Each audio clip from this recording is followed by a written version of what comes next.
আসসালামু আলাইকুম ইব্রাহিম, সবাই কেমন আছেন? তো আজকে যাবো একটু কালাশ্রী যাওয়ার একটা কারণ আছে।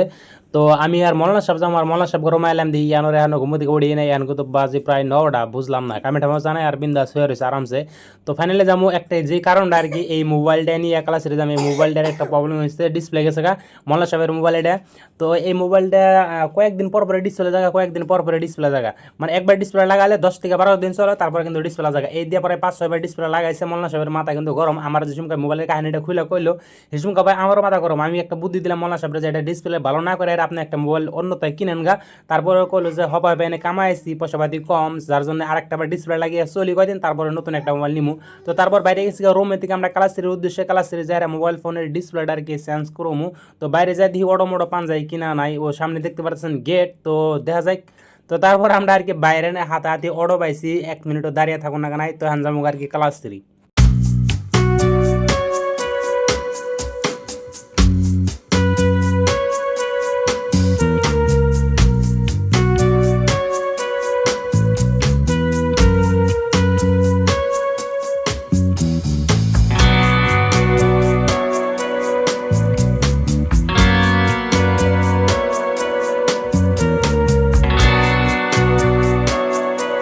তো ফাইনালি কিন্তু কালাশ্রী পেয়ে গেলাম, আইলাম অটোতে, নামি দিল বাস স্টেশনে। ভাই কিছু বুঝলাম না, মানে অটো আলাদা ডাইরেক্টলি বাস স্টেশনে ঢুকে গেছে, বাস স্টেশনে নামি দিছে। তখন যাবো আর কি একটি মোবাইল রিপেয়ারিং দোকানে, মোবাইল রিপেয়ারিং দোকানে যায় দিয়ে মোবাইলের আর কি ডিসপ্লে চেঞ্জ করতে খরচ কত পড়ে আর কত সময় লাগে। আজকে মানে আমি ডিউটি যাই নাই, যার জন্য ক্লাস আইছি।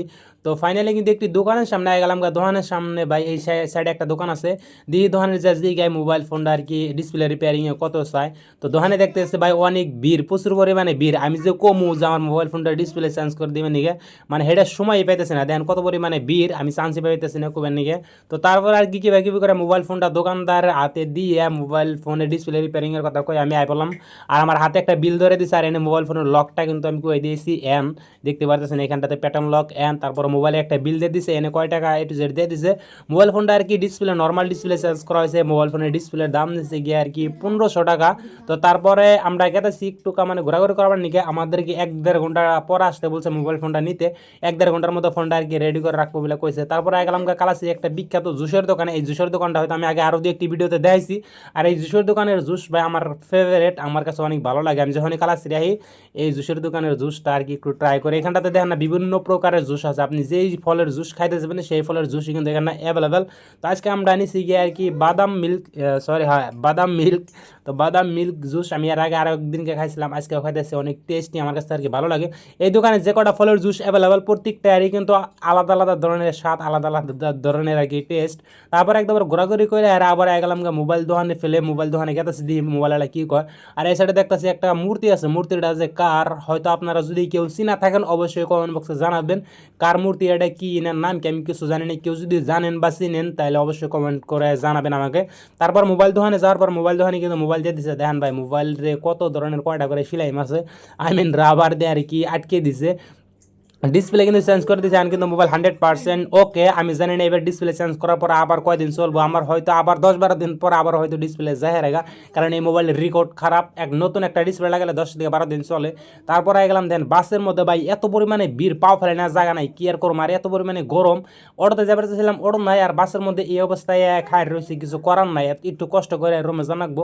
অটোতে গেলে আরও 1-1.5 ঘন্টা দেরি হয়ে যাবো গা। আর ভাই প্রচুর পরিমাণে গরম, আর এনেকার মানুষ দেখলে আমার মাথা নষ্ট। তারপর গেলাম রোমের আর কি করুম, মাথায় নষ্ট। আজকে তার মধ্যে কামে যায় নাই, আর রাতে কামে জানাকবো, দিনে অত ভালো করে ঘুমো নাই। আর আমার মেয়া দেখেন কি করতেছে, আপনি ঘুমা নাই। তো যাই থাকি আসাল আজকের এই ভিডিওটা যদি ভালো লাগে থাকে অবশ্যই চ্যানেলটা সাবস্ক্রাইব করে দিবেন, আর প্লিজ একটু সাপোর্ট করেন। আপনারা যদি সাপোর্ট না করেন তাহলে তো ভাই হয় না, প্লিজ একটু সাপোর্ট করেন। আপনারা যদি সাপোর্ট করেন তাহলে সে নেক্সটে পরবর্তী ভিডিও বানানোর উৎসাহটা জাগে। তো মিলতেছে অন্য ভিডিওতে, সবাই ভালো থাকবেন, আমার জন্য একটু দোয়া করবেন আর একটু সাপোর্ট করেন, বারবার কইতেছি। তো যাই থাক, সবাই ভালো থাকবেন। আসসালামু আলাইকুম, আল্লাহ হাফিজ।